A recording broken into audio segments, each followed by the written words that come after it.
প্রিয় শিক্ষার্থী বন্ধুরা, অনলাইন ক্লাসে তোমাদের স্বাগতম।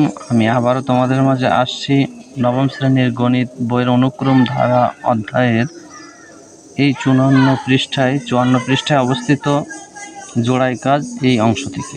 আজকে আলোচনা করব এই জোড়াই কাজ। এখান থেকে পূর্বে আমরা অসীম গুণোত্তর ধারার সমষ্টি নির্ণয়ের যে সূত্র এবং সেটা কিভাবে নির্ণয় করতে পারবো, কি শর্ত থাকলে আমরা সেটা নির্ণয় করতে পারবো, আমি এর পূর্ববর্তী ক্লাসে আমি তোমাদের এটা ভালোভাবে বুঝিয়ে দিয়েছি। তো আজকে চলো আর দেরি না করে আমরা জোড়াই কাজ এই অংশ থেকে সমস্যা সমাধান করার চেষ্টা করি। তো এখানে দেখো শিক্ষার্থী বন্ধুরা, প্রথম যে জোড়াই কাজটা আছে রোমান সংখ্যা 1, এখানে আছে প্রত্যেক ক্ষেত্রে অসীম গুণোত্তর ধারা তৈরি করতে বলছে, তৈরি করো। তো এখানে যেহেতু প্রথম পদ কি দেওয়া আছে, এ সমান আর, আর অনুপাত কত দেওয়া আছে, আর সমান হাফ। তো আমরা চলো এটা নির্ণয় করি। তো এখানে বলছে প্রথম পদ এ সমান কত দেওয়া আছে, 4, এবং আর সমান কত দেওয়া আছে, হাফ। তাহলে যদি গুণোত্তর ধারা নির্ণয় করতে হয় তাহলে গুণোত্তর ধারাটি কি হবে, তাহলে ধারাটি হবে, গুণোত্তর ধারাটি আমরা নিশ্চয়ই ইতিমধ্যে জেনে ফেলছি। গুণোত্তর ধারাটি আছে এ plus a r plus a r square plus a r cube. আমরা 4টে পদ দিলে হচ্ছে, আমরা 3টে পদ দিলেও হয়, তবে 4টে দিলে একটু বেশি ভালো হয়। তো গুণোত্তর ধারাটি হবে এ plus a r plus a r square plus a r cube. যেহেতু এখানে অসীম গুণোত্তর ধারা, তাহলে এখানে কি ডট ডট, শেষ পদ কিন্তু নেই। তাহলে দেখো এখানে এর মান হচ্ছে, আমরা যদি মানগুলো বসাই দিই, প্রথম পদ হচ্ছে 4 প্লাস 4 ইন্টু আর এর মান হাফ প্লাস 4 ইন্টু হাফ তার স্কোয়ার প্লাস 4 ইন্টু হাফ তার cube plus dot dot dot. তো আমরা একটু ক্যালকুলেশন করি। তো এখানে 4 থাকলো, এখানে 4 ইন্টু হাফ মানে কি 2 দিয়ে 4কে কাটলে থাকলো হচ্ছে 2। তৃতীয় পদে দেখো 2 স্কোয়ার করলে 4 আর 4 কেটে গেলে 1 প্লাস এখানে হচ্ছে, তো আমি একটু ভেঙে লিখি, তোমরা হয়তো বা এভাবে বুঝবে না, আমি আরও একটু সহজ করে লিখি, আরও একটু সহজ করে তাহলে 4 প্লাস 4 গুণ হাফ প্লাস 4 গুণ 1/4 প্লাস 4 গুণ এখানে 2 কিউব করলে কত হয়, 8 হয়, তাহলে 1/8 প্লাস ডট ডট। আমি প্রথমে তোমাদের এটা ভেঙে লিখলাম, এবার আমরা কাটাকাটি করে লিখব। 2 দিয়ে যদি 4কে ভাগ করি তাহলে কত হলো 2, এই প্লাস চিহ্ন দিলাম। 4 দিয়ে 4কে কাটাকাটি কাটলে 1 প্লাস 4 দিয়ে 8কে কাটলে, এই 8 কিন্তু নিচেই, তাহলে 4 দিয়ে 8কে কাটলে নিচে কিন্তু 2 থাকে, তাহলে হাফ প্লাস ডট ডট। এটা কিন্তু আমাদের ধারাটি হয়ে গেল। এবার চলো পরবর্তী সমস্যাটা সমাধান করি। 2 নম্বরে এখানে এ সমান, অর্থাৎ প্রথম পদ এ সমান দেওয়া আছে 2, প্রথম পদ এ সমান 2 এবং আর সমান দেওয়া আছে, অনুপাত আর সমান দেওয়া আছে 1/3। তাহলে আমরা এটা যদি করি, ঠিক প্রথমে সূত্রটা আমরা লিখব, a plus a r plus a r square plus a r cube plus dot dot dot dot. এখন এই মানগুলো যদি আমরা লিখি, তোমরা একটু এখানে লিখে নিবা, এটা লিখবা হচ্ছে প্রথম পদ, প্রতিটা অঙ্কের ক্ষেত্রে কিন্তু এটা লিখে নিবা যে প্রথম পদ এ সমান এবং অনুপাত, সাধারণ অনুপাত আর সমান, আর এখানে লিখবা অসীম গুণোত্তর ধারা সমান, অসীম গুণোত্তর ধারা সমান। এটা তোমরা সব ক্ষেত্রে লিখে নিবা। আমি তোমাদের একটু এইটা লেখা দেখা দিচ্ছে, কারণ এটা লিখলে পরিপূর্ণতা আসে। তাহলে এ হচ্ছে প্রথম পদ, 2 লিখলাম প্লাস 2 ইন্টু আর এর মান আসছে -1/2 প্লাস 2 ইন্টু -1/2 তার স্কোয়ার প্লাস 2 ইন্টু -1/2 তার কিউব প্লাস ডট ডট। তো এখন ক্যালকুলেশন করলে 2, এখানে দেখো 2 থাকলো, 2-র সঙ্গে গুণ আছে -1/2, তাই না, -1/2। আচ্ছা, এটা আমি রেখে দিলাম। পরবর্তীতে করব।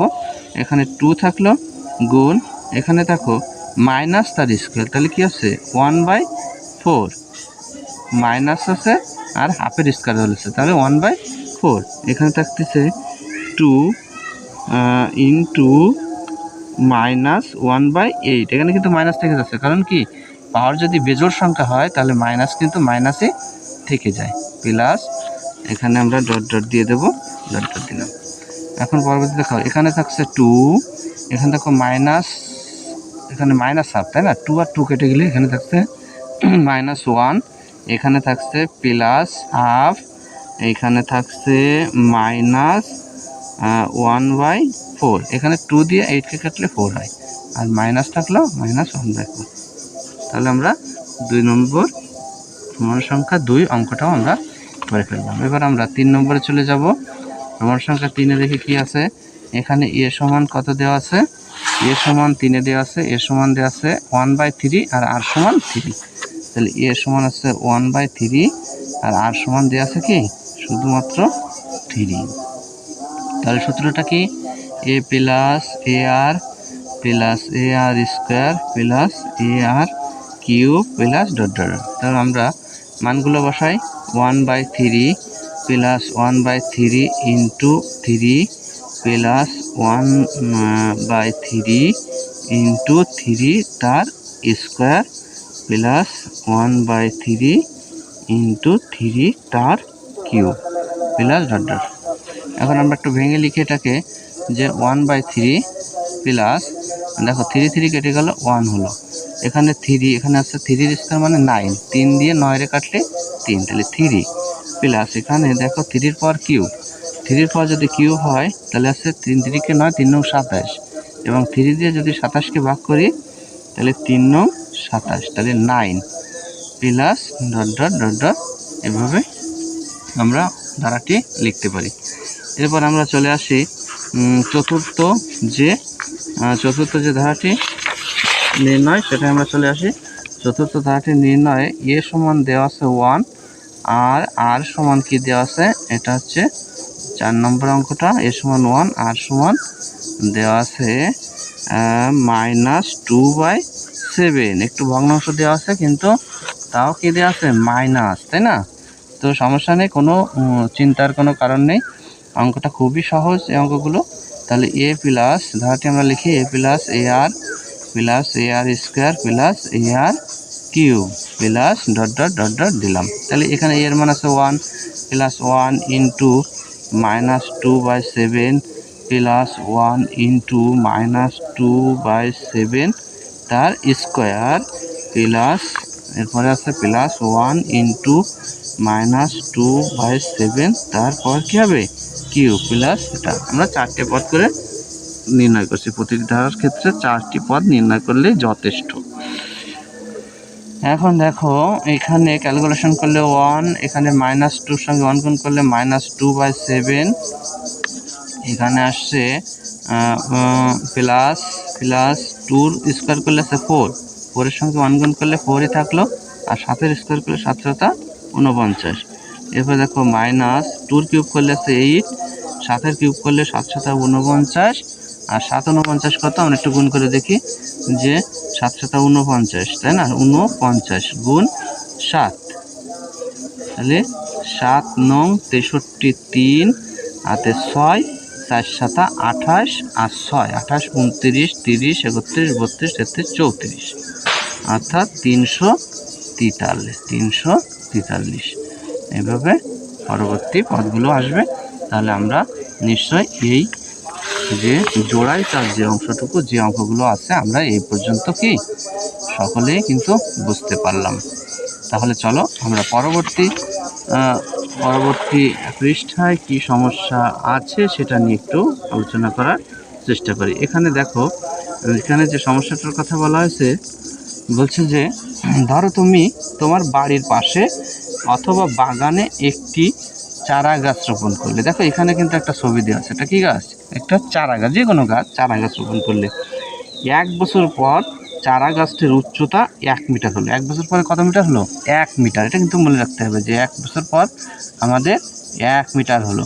এরপরে হচ্ছে পরবর্তী বছর মানে তার পরের বছর, পরবর্তী বছরের উচ্চতা কী হবে 0.8 মিটার বৃদ্ধি পেল, 0.8 মিটার বৃদ্ধি পেল। তাহলে আগে প্রথমে ছিল 1, তাহলে বৃদ্ধি পেল কত 0.8 মিটার পরবর্তী বছর। এরপর দেখি কি বলছে, এবার বলছে প্রতি বছর গাছটির উচ্চতা পূর্বের বছরের বৃদ্ধিপ্রাপ্ত উচ্চতার, এটাই কিন্তু মেন বিষয়, বৃদ্ধিপ্রাপ্ত উচ্চতার 80% বাড়ে। কতটুকু বাড়ে? বৃদ্ধিপ্রাপ্ত উচ্চতার 80%। তাহলে বৃদ্ধি কত 0.8, আর তার 80% বাড়ে, তার 80%, কার 80%? 0.8-এর 80%। যতটুক বৃদ্ধি পায় অর্থাৎ বৃদ্ধিপ্রাপ্ত উচ্চতার 80% বাড়ে। এভাবে বাড়তে থাকলে বাড়তে যদি হয় বাড়তে থাকে, তাহলে দেখো গাছটির উচ্চতা সর্বোচ্চ কত মিটার হতে পারবে। তাহলে দেখো প্রথমে আমি তোমাদের এটা একটু কথা কলমে বোঝাই যে প্রথম বছর যখন গাছটা ছিল, প্রথম বছরে যে গাছটা ছিল তখন কত ছিল? 1 মিটার। এর পরবর্তী বছর বৃদ্ধি পেল কত? 0.8 মিটার বৃদ্ধি পেল, 0.8 মিটার। তাহলে প্রথম বছর হচ্ছে 1, দ্বিতীয় বছর হচ্ছে 0.8 মিটার, এবার তৃতীয় বছর কি হবে মানে তারপরের বছর, তাহলে প্রথম বছর 1, দ্বিতীয় বছর 0.8, তৃতীয় বছর কি হবে 0.8-এর কত পার্সেন্ট? 80%। কত? 80%। এখন দেখো আমরা এভাবে যদি বুঝতে পারি, এটা কিন্তু তোমরা এমন বুঝো না যে প্রথম বছর 1 ছিল, দ্বিতীয় বছরে 0.8 বৃদ্ধি পাইছে, তাহলে দ্বিতীয় বছরে হবে 1.8। না না না না, তা কিন্তু হবে না। তাহলে কি হবে? এখানে কিন্তু বুঝতে হবে, এখানে কথাটা কিন্তু ক্লিয়ার বলে দিচ্ছে, বৃদ্ধিপ্রাপ্ত উচ্চতার 80%, বৃদ্ধিপ্রাপ্ত উচ্চতার 80% বাড়ে। এইভাবে বাড়তে থাকলে গাছটির উচ্চতা সর্বোচ্চ কত মিটার হতে পারবে। তো চলো দেখো সমাধানটা করা আছে বইতে, আমরা একটু বুঝে নিই। তো প্রথম বছর গাছটির উচ্চতা ছিল 1 মিটার, দ্বিতীয় বছর গাছটির উচ্চতা বৃদ্ধি পেল 0.8 মিটার, তাহলে দ্বিতীয় বছরটা কিন্তু পেয়ে গেছি। এবার তৃতীয় বছর গাছটির উচ্চতা বৃদ্ধি কতটুকু পাবে? 0.8-এর 80%। তাহলে যদি 80% আমরা করি 0.6464 মিটার। চতুর্থ বছর গাছের উচ্চতা বৃদ্ধি পাবে 0.64, এই যে 64 যেটা বৃদ্ধি পেল তার 80%, তাহলে 0.64-এর 80% করলে 0.512 মিটার। এভাবে গাছটির উচ্চতা প্রতি বছর বাড়তে থাকলে চলো প্রতি বছর গাছটির বৃদ্ধিতে কোনো ধারা খুঁজে পাই কি না। চলো দেখি ধারাটা খুঁজে পাই কিনা। তো দেখো আমরা নিশ্চয়ই একটা ধারা পেয়ে যাচ্ছি। তাহলে প্রথম বছর ছিল 1, প্রথম বছর কত ছিল 1, তাহলে গাছটির বৃদ্ধির ধারাটা কী হবে? প্রথম বছর ছিল 1, দ্বিতীয় বছর হবে 0.8, অর্থাৎ বৃদ্ধি কতটুকু পেলো সেইটুকু কিন্তু দ্বিতীয় বছর 0.8, তৃতীয় বছর হবে 0.8-এর অর্থাৎ দ্বিতীয় বছরে যা হলো, যে বৃদ্ধিটা হলো সেই বৃদ্ধির 80%, তার সেই বৃদ্ধি 80% কত হয়? 0.64, এবং তারপরে হয় তার 80% করলে 0.512। এইভাবে করতে কি একটা ধারা পেলাম। এখানে দেখো তাহলে যেহেতু ধারাটা পেয়ে গেলাম, তাহলে এই ধারাটির প্রথম পদ a সমান 1, সাধারণ অনুপাত কী হবে? সাধারণ অনুপাত 0.8/1। আচ্ছা 1 দিয়ে কাউকে যদি ভাগ করা হয় তাহলে তো সেটাই থেকে যায়, তাই না? আবার দেখো 0.64/0.8, এটা যদি ভাগ করি তাতেও 0.8, আবার 0.8কে 1 দ্বারা, অর্থাৎ দুটো পদ আমরা পর্যায়ক্রমে এখানে কিন্তু দেখানো হয়েছে। অর্থাৎ আর এর মান কত হবে? 0.8। এক্ষেত্রে দেখো তোমরা একটু নির্দিষ্ট করে আর এর মান 1 থেকে ছোট না বড়? 1 থেকে ছোট না বড়? 1 থেকে ছোট না বড়? 1 থেকে যদি বড় হতো 2 হতো, বা 1.1 হতো, 1.3 হতো, কিন্তু এখানে কি আছে? 0.8 মানে কি? এটা 1 থেকে ছোট। তাহলে আমরা কি লিখতে পারি না যে যেহেতু ধারাটি একটি অসীম গুণোত্তর ধারা এবং আর এর মান কি হচ্ছে? 1 থেকে ছোট। আর এর মান কি হচ্ছে? আর এর মান 1 থেকে ছোট, আর কি আছে? -1 থেকে বড়। এটা কিন্তু মাইনাস মান হয়নি, তাই মাইনাস মান যেহেতু হয়নি তাহলে -1 থেকে বড় আর 1 থেকে ছোট। 0.8 নিশ্চয়ই 1 থেকে ছোট। যেহেতু ধারাটি একটি অসীম গুণোত্তর ধারা, তাহলে এই শর্তটা কিন্তু আমাদের মেনে চলছে। তাহলে কি সমষ্টি আছে?